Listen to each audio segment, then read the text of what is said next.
주사 맞는 것 좋아하시는 분 계시나요? 좋아하기는커녕 주사 맞을 때가 되면 도망 다니시던 분들도 계시죠. 도망 다니지는 않아도 주사하면 그렇게 반갑거나 기대가 되지는 않을 겁니다. 그런데 뭐니 해도 주사 중에 가장 공포스러운 주사가 있는데 불주사입니다. 불주사.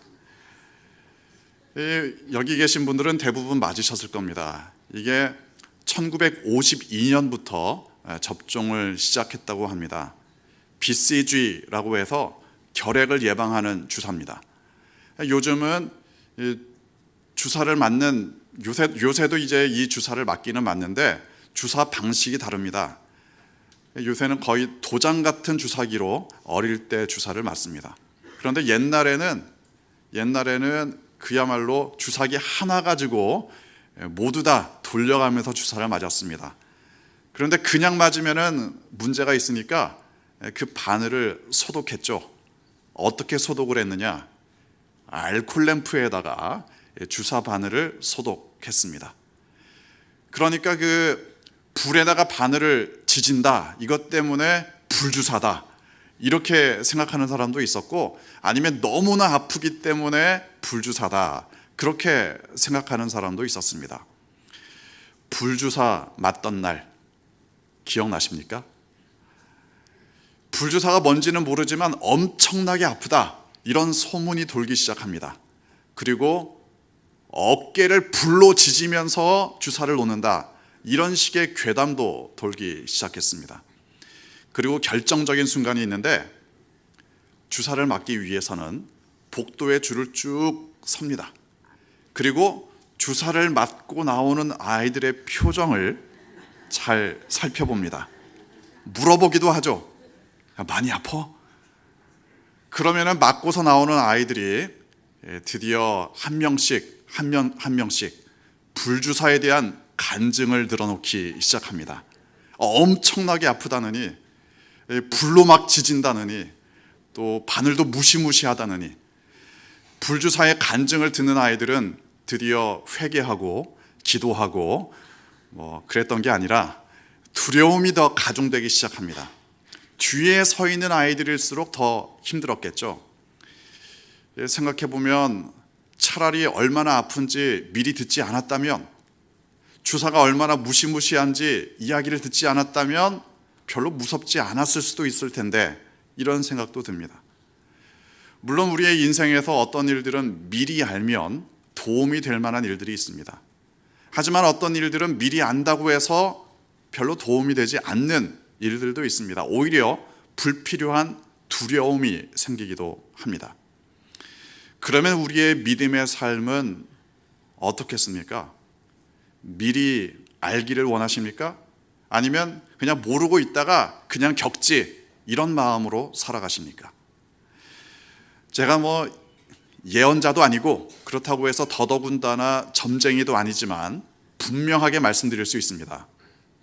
우리의 삶에 있어서 어떠한 일도 일어날 수 있다. 어떠한 일도 일어날 수 있다.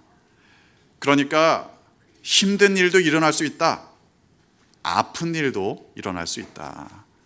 물론 우리의 인생에서 행복한 일, 달달한 일, 나긋나긋한 일, 이런 일들도 일어날 수 있습니다. 하지만 그렇지 않은 일도 일어날 수 있다. 물론 이건 저뿐 아니라 대부분 다 아시는 사실입니다. 다들 알고 있지만 대부분의 사람들은 그래도 좋은 일만 일어나면 좋겠다, 그런 마음을 품고 살아가죠. 나에게 어떠한 일도 일어날 수 있다. 대부분 압니다. 이걸 모르는 게 아닙니다. 그러나 내가 원치 않는 일이 일어났을 때 받아들이기 힘듭니다. 거부하기도 합니다. 인정하기 싫습니다. 복음서를 보면 예수님과 제자들의 관계를 자세히 살펴볼 수 있습니다. 특히 제자들 중에 튀는 제자가 있죠. 베드로. 베드로는 여러분 잘 아시는 것처럼 모범생 스타일이 아닙니다. 순종적이거나 고분고분하거나 이런 사람이 아닙니다. 어떻게 보면은 다혈질이고 어떻게 보면은 도전 정신이 강합니다. 아무튼 예수님과의 관계에서 그런 모습들이 드러납니다. 한 번은 예수님께서 이렇게 말씀하셨습니다.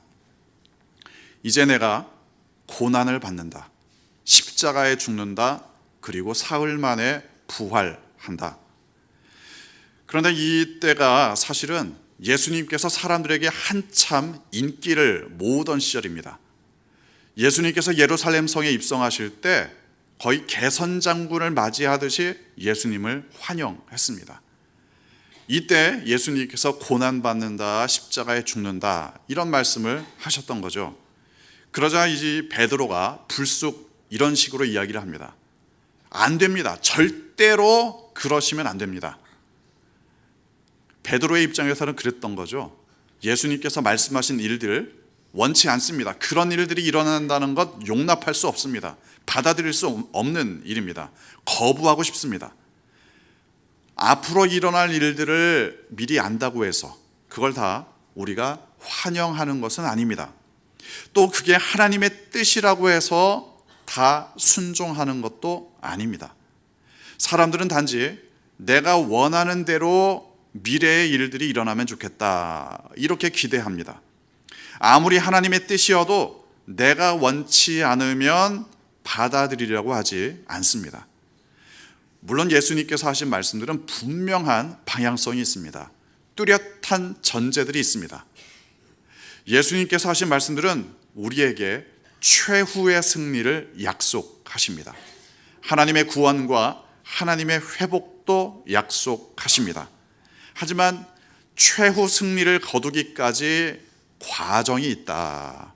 이 사실도 알려주셨습니다. 그리고 그 과정에서 어떤 일들이 일어날 수 있느냐. 오늘 본문은 그런 말씀입니다.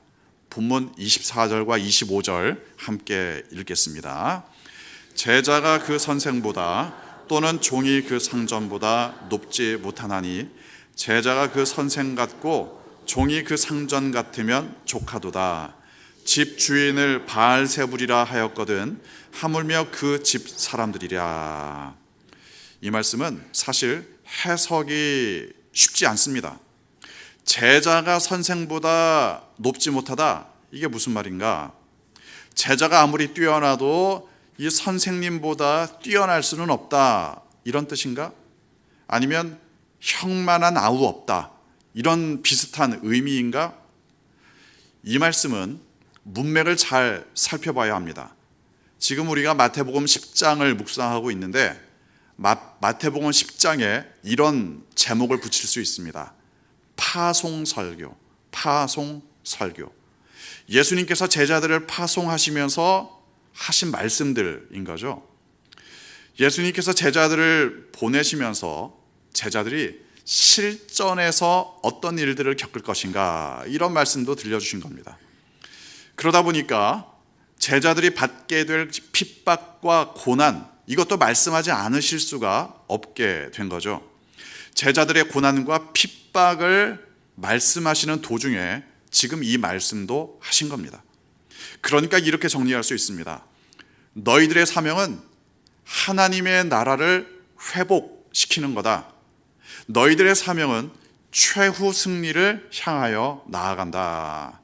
하지만 그 과정에서 핍박과 고난을 받을 수 있다. 그런데 왜 핍박과 고난을 받느냐? 너희가 나의 제자이기 때문이다.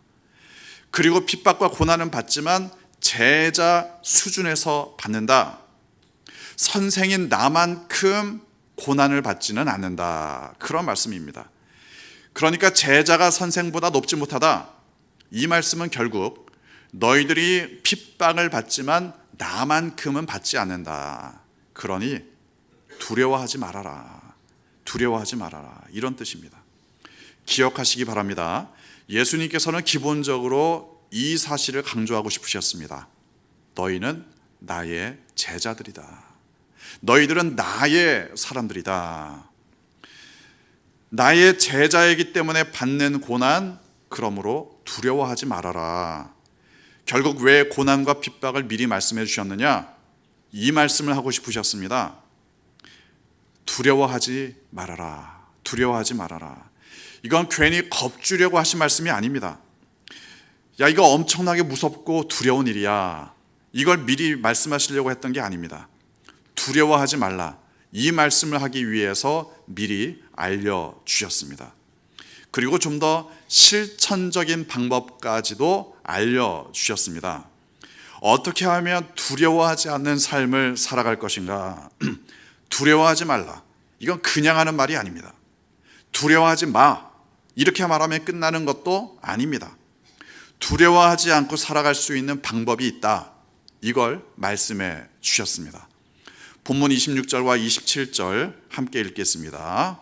그런즉 그들을 두려워하지 말라. 감추인 것이 드러나지 않을 것이 없고 숨은 것이 알려지지 않을 것이 없느니라. 내가 너희에게 어두운 데서 이르는 것을 광명한 데서 말하며 너희가 귓속말로 듣는 것을 집 위에서 전파하라. 두려워하지 말라. 두려워하지 말고 더욱 담대히 선포하라. 선포하라. 사실 그렇습니다. 두려워한다고 해서 달라질 것은 없습니다. 두려워하면 두려워할수록 더욱 위축될 뿐입니다. 가만히 앉아 있는다고 해서 일어날 일이 일어나지 않는 것도 아닙니다. 두려워서 숨으면 그렇다고 두려운 것이 사라지는 것도 아닙니다. 오히려 더 강하게 내 목을 조를 수도 있습니다. 우리가 해야 할 일이 있습니다. 주님께서 맡겨주신 사명입니다. 해야 할 일을 할 때, 나의 사명을 감당할 때 두려움을 물리칠 수 있습니다. 예수 그리스도의 복음을 선포하라. 간단히 말하면 그게 우리가 해야 할 사명입니다. 두렵다고 해서 복음을 감추지 말고, 두렵다고 해서 가만히 있지 말고 오히려 더욱 담대히 선포하라. 이게 우리가 해야 할 일입니다. 그런데 복음을 선포한다, 하나님 나라를 선포한다, 이게 굉장히 넓은 범위를 가지고 있습니다. 아주 대표적인 경우는 그야말로 전도하는 거죠. 예수님 안 믿는 사람에게 예수님을 말합니다. 예수님의 십자가를 이야기합니다. 십자가로 말미암는 영원한 생명을 이야기합니다.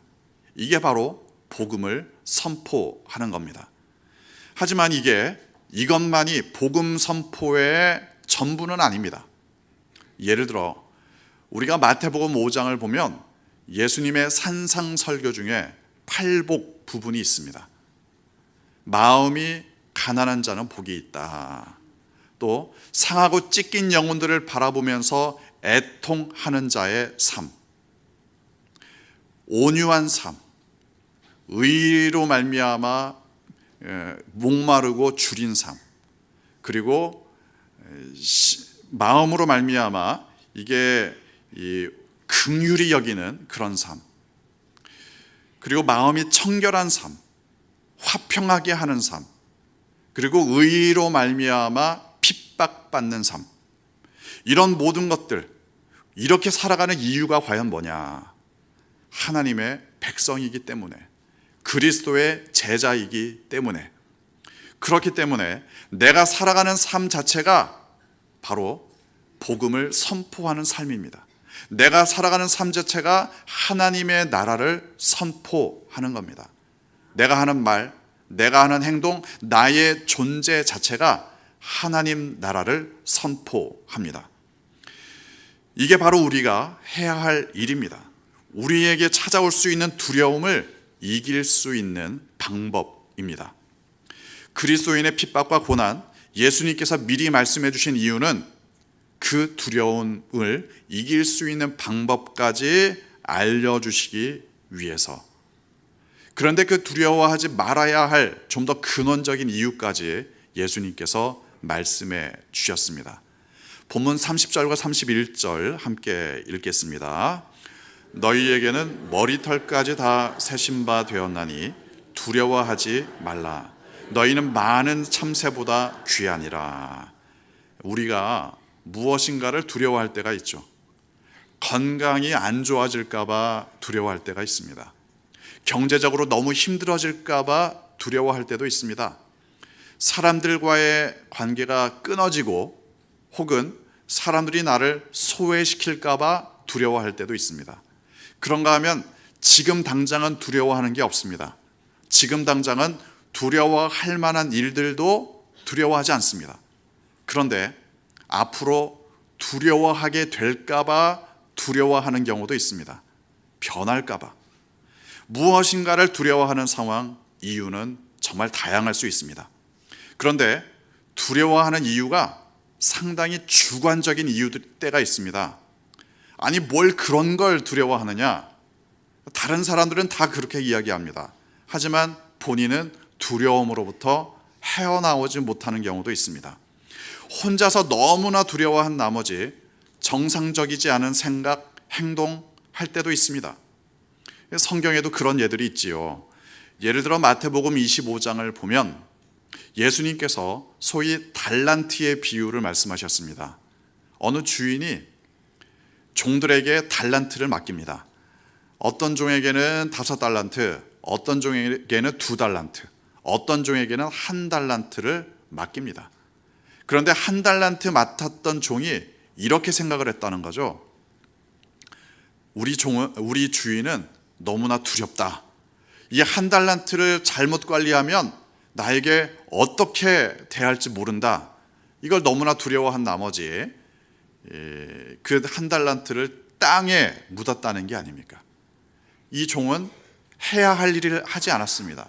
너무나 주관적인 두려움을 가진 나머지 자신이 감당해야 될 일을 마땅히 감당하지 않았습니다.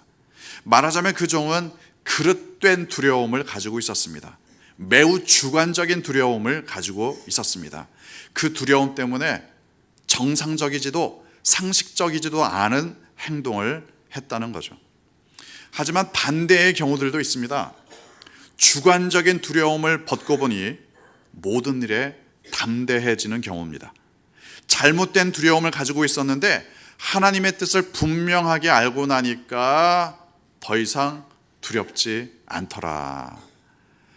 예를 들어 열왕기하 6장을 보면 참 신비로운 사건을 기록하고 있습니다. 그때 아람 군대가 이스라엘을 쳐들어왔습니다. 엄청난 군대입니다. 그 군대를 보고 당시에 엘리사 선지자의 종이 매우 두려워했습니다. 그러자 이 엘리사 선지자가 그 종에게 이렇게 말합니다. 우리와 함께한 자들이 그들과 함께한 자들보다 많다. 우리가 더 많다는 거죠. 그런데 종이 아무리 봐도 아무도 보이지 않습니다. 군대는 적습니다. 그러니까 이때 엘리사가 이렇게 기도합니다. 눈을 열어서 보게 하옵소서. 눈을 열어서 보게 하옵소서. 그러자 종의 눈이 열리고 불말과 불병거가 가득한 것을 보게 됩니다. 두려움이 사라지기 시작합니다. 때로는 잘못 알고 있어서 두려워합니다. 하나님께서 나를 정말 지키실까? 여기에 대한 확신이 없기 때문에 두려워합니다. 하지만 하나님은 나의 모든 것을 관심을 가지고 계십니다. 나의 모든 것을 사랑하십니다. 나의 머리카락이 몇 개인지 하나님은 그것까지 세고 앉아 계신 분이십니다. 나를 나보다 더 잘 아십니다. 나를 나보다 더 사랑하십니다. 하나님께서 나를 얼마나 신경 쓰시고 사랑하시는가, 이 사실을 분명히 알면 드디어 잘못된 두려움으로부터 벗어날 수 있습니다. 하나님께서 지금 이 자리에 나와 함께 하신다. 하나님께서 지금 이 순간 나와 함께 계시고 임재하신다. 이 사실을 확신할 때 두려워하지 말아야 할 이유는 충분해집니다. 저의 과거에 어두운 시간이 있었습니다. 그게 뒷골목에서 이런 게 아니라 하나님을 부정했던 시절이 있었습니다.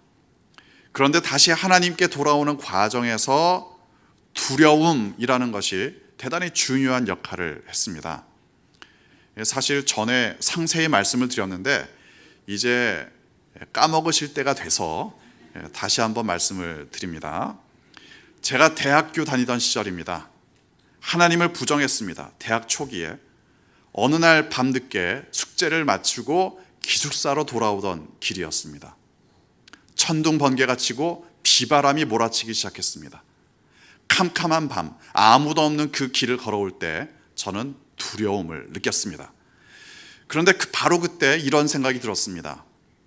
만약 하나님이 존재하시고 내가 하나님의 자녀라면 두려워할 필요가 없겠다. 그래서 실제로 나중에 하나님께 돌아왔을 때 많은 두려움이 사라지기 시작했습니다. 지금도 그렇습니다. 언제 내가 두려운가? 또는 언제 내가 두려워할 만한 일이 있음에도 불구하고 두려워하지 않는가? 잘 생각해 보면 하나님의 임재를 느낄 때 두려워할 만한 일들이 있음에도 불구하고 두려워하지 않습니다. 반대로 하나님의 임재를 느끼지 못할 때 별일 아닌데도 두려워합니다. 하나님은 참새 한 마리도 소중하게 여기시는 하나님이십니다. 나의 머리카락까지도 세고 계시는 분입니다. 그 하나님께서 지금 나와 함께 계신다. 나와 동행하기를 원하신다. 어떠한 상황에서도 그 하나님의 사랑 선포하기를 원하십니다. 두려워할 만한 일들 우리의 믿음의 여정에서 일어날 수 있습니다. 그러나 영적인 눈을 들어서 나와 동행하시는 하나님 바라보시기 바랍니다. 두려워할 만한 상황이지만 해야 할 일들, 그 사명들 더욱 담대하게 감당하시기 바랍니다. 두려움이 아니라 담대함으로 하나님 자녀답게 살아가는 여러분 되시기를 주님의 이름으로 축원합니다. 기도하겠습니다.